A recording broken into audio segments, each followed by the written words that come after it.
គិតទៅបងប្អូនយើងមក Man U នេះគឺល្អមើលតែអត់ល្អស៊ីទេបងប្អូនយើងយប់មិញនេះគឺបើគៀបបើខ្លាំងមែនទែនមកទៅលើបើក្រុម West Ham គឺគ្រប់គ្រងបាល់រហូតដល់ទៅបើ 65% West Ham គឺបានតែបើ 35% ទេហើយបើមើលការសុទ្ធវិញគឺ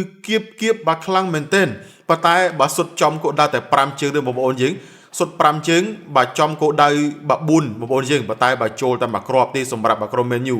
ហើយមួយគ្រាប់នោះរកបានដោយកីឡាករបដាលិតចំណែកឯបើគ្រាប់បាល់របស់ក្រុម West Ham គឺរកបានដោយកីឡាករបើ Magaza បាននៅបើចុងតង់ទី2បងប្អូនយើងបើយប់មិញនេះហើយបច្ចុប្បន្នគឺបើ Man U កំពុងតែបើឈរបាននៅលេខរៀងទី8បាននៅក្នុងតារាងបន្ទុកបាននៅក្របខ័ណ្ឌបើ Premier League ប៉ុន្តែបើក្រុម West Ham គឺនៅបាល់18បងប្អូនយើងមិនយល់ទេបងប្អូនយើងបាទនៅពាក់កណ្ដាលតារាងលេងមួយឈ្នះបើក្រុមបើក្បែរបាល់តារាងហើយយប់មិញនិយាយពីថាអូបាទគៀបបាទចាប់ពីតង់ទី1តង់ទី2នៅតែប្រឹងបុកប៉ុន្តែបុកមិនជុលបងប្អូនយើងបើយើងមើលអំពីគុណភាពនៃការបើការពៀតរបស់ក្រុម West Ham ក៏ល្អដែរ